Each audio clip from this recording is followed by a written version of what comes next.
Very good heartbeat. Very regular, no skip beats, no? Oo, yun lang, hintayin mo kung mag-labor ka. Sige. Pero, tapos na kayo sa ultrasound? Okay. Only good. Nalaman namin today na pwede na akong manganak anytime! Super excited na kami ni Exen. Eto na, this is it. Magiging mother of 2 na ako. And sabi nga nila, walang experienced mother talaga ang magiging parang lahat first time. So, yun, excited na kami. Kwento ko lang, pumunta kami sa OB kaninang umaga, tapos doon na sinabi ni Doc yung case ko na I'm full term and pwede na ako mag-labor anytime soon. Very good heartbeat. Very regular, no skip beats, no? Oo, yun lang, hintayin mo kung mag-labor ka before your chosen day. Because you're term already. So, anytime you go into labor, So, dito na kami sa hospital, guys. Sinekap si Suzy. Kasi, ano na siya eh. Mag-June na siya. Pwede na siyang manganak anytime soon. Waiting na lang tayo. Okay? Mag-ano kasi ako plan CS. Kasi na-CS ako first time kay Eri. Emergency CS actually. Nag-labor ako, tapos nag-labor ako, and then nangyari is hindi ko nalabas si Eri, kaya nag-emergency CS ako. So ngayon, para play safe and hindi na mahirapan si baby at ako, mag-CS planned na para din hindi masyadong maging mahal. Kasi pag nag-labor ka, then CS, babayaran parehas. Nag-labor ka and nag-CS. So, CS na lang. Kasi baka di ko na ulit malabas eh. So, yun, magsi-CS ako, and ang napili naming date is on May 17. Pero, baby can decide kung kailan na niya gusto lumabas. Halimbawa, gusto na niya lumabas anytime, kunyari, tonight, hindi lalabas na siya. What I mean is, kung yung baby mag-decide, I mean like, pag pumutok na yung panabigan ko, or dinugo ako, ganyan, yun yung mga sign na nagli-labor na ako, oh my gosh, or non-stop contraction. Yun, yung mga sign. So, in terms of sa mga i-ready na documents, ready na rin ako. Kaya, naman, isi-share ko sa inyo guys kung ano yung mga na-ready ko na. And, gumawa na rin si Doc ng admission letter kanina, kaya hindi na kami mahirapan na magtuloy-tuloy. Kasi nilagay ko na lahat ng kailangan sa hospital sa isang clear book. Kaya si Exo, kapag meron siyang need na pakita sa hospital, hanapin na lang niya, tapos bibigay na lang niya. See? This is the clear book na aking papakita sa inyo guys. So, meron ditong admission letter, sheet paper, ginawa ni Doc. May consent, lab results, ginawa ko na rin. Tapos, father documents, ID and birth certificate, mother documents, ID and birth certificate, marriage certificate, very important daw itong marriage certificate. Tapos, meron ding PhilHealth papers and then yung SSS. Pero meron na pala dun sa hospital sa St. Luke. So, hindi ko na kailangan magdala ng paper kasi meron na silang naka-ready dun. So, kailangan na lang gawin ni Exo is pag magbibiling na, sabihin lang niya yung pangalan ko, then okay na, good to go. And speaking of sa mga pagre-ready ng mga gamit, so nag-prepare na rin ako ng mga few things na kailangan naming dalhin. Natingin kong kailangan. Nai-ready ako ng mga packs of, may dala-dali namin, maleta, tsaka ng handbag. Tapos, andito yung mga easy access. Tapos, andito yung mga kailangan na mga damit, ganyan. So, ito, yung receiving blanket niya, naka-ready na. Tapos, ito, yung mga pack of my clothes. So, meron akong pag-aalisan ng hospital, during hospital.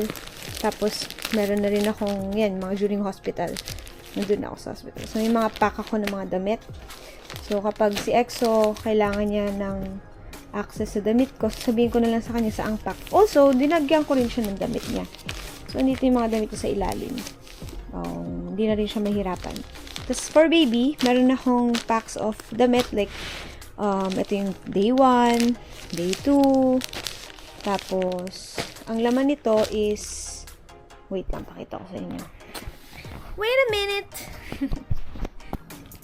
Pero ito yung supposedly parang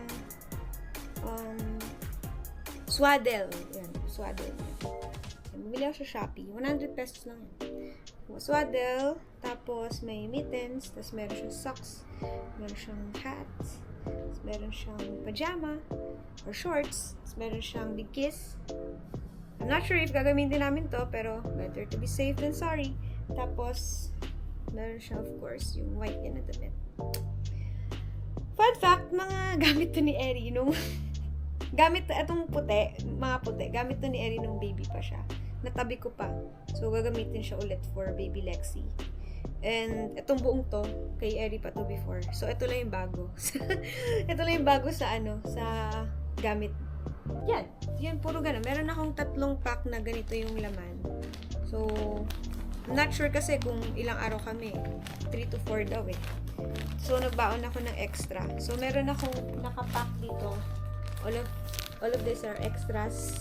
All of these are extras. Extra stuff ni Baby Z. Tapos, yan. Meron din siyang mga damit, outfit check na pinrepair. So, ito yung mga damit pa din ni Eri last time. So, ang bago lang na for Lexi is yung mga swaddle. But, sabi nga nila, pag newborn, mabilis lumaki. Kaya, bibilan na lang namin siya ng damit kapag kailangan, ganun. Kasi, practical na tayo ngayon. Ayan. So, ito yung yung mga damit ni Exosen naman nandito sa ilalim. So, hindi na rin siya mahirapan kasi nakaprepare na rin yun. Baka sabihin niya, pinrepare ko lang, gamit namin, tas sa kanya wala. So, meron din sa kanya. And, nag-prepare ako ng, diaper. May diaper akong dadalhin para sa kanya. Tcharan! Tapos, for mommies, mga toiletries, magdadala ako, pero hindi ko muna pinak kasi ginagamit ko pa siya sa banyo right now. So, just in case na parang ganun time, madali lang naman siya halungkatin, tapos ilagay sa bag. Tapos, meron akong binili na silver nursing. So, ang ginagawa nito is for nipple cup siya. So, kapag kunyari, to ease yung pain na nararamdaman mo. Tapos, bumili ako ng mga bandage para sa, alam mo yung waterproof na bandage para sa tahe.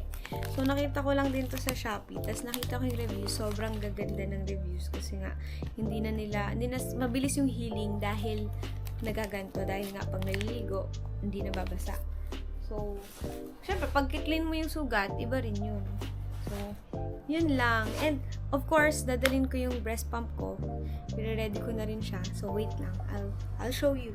Imani, what's inside the box? So, inside the box is yung lahat ng materials na breast pump and yung dock niya. Charging dock. Excited na ako ma-meet ni Eri. Finally, si Lexi. And actually, lahat kami excited na ma-meet si Lexi. Tapos, I know it's gonna be really challenging for all of us, but it's also a blessing! And, laban na to ng pagpupuyat. May sinasabi nga ako nung kay Eri na china-challenge ako ni Eri sa pagpupuyat, di niya alam. Pinanganak akong puyat. Kasi pag gamer, sanay na puyat. So, sisiw. Anyway, good night guys. Time to pahinga and see you again next video. Bye-bye. Poop poop. Bye. Next week. Bye-bye. Bye. Let's go. Thank you. Thank you, Doc. Dapat mapanood ko yan. Alam ko,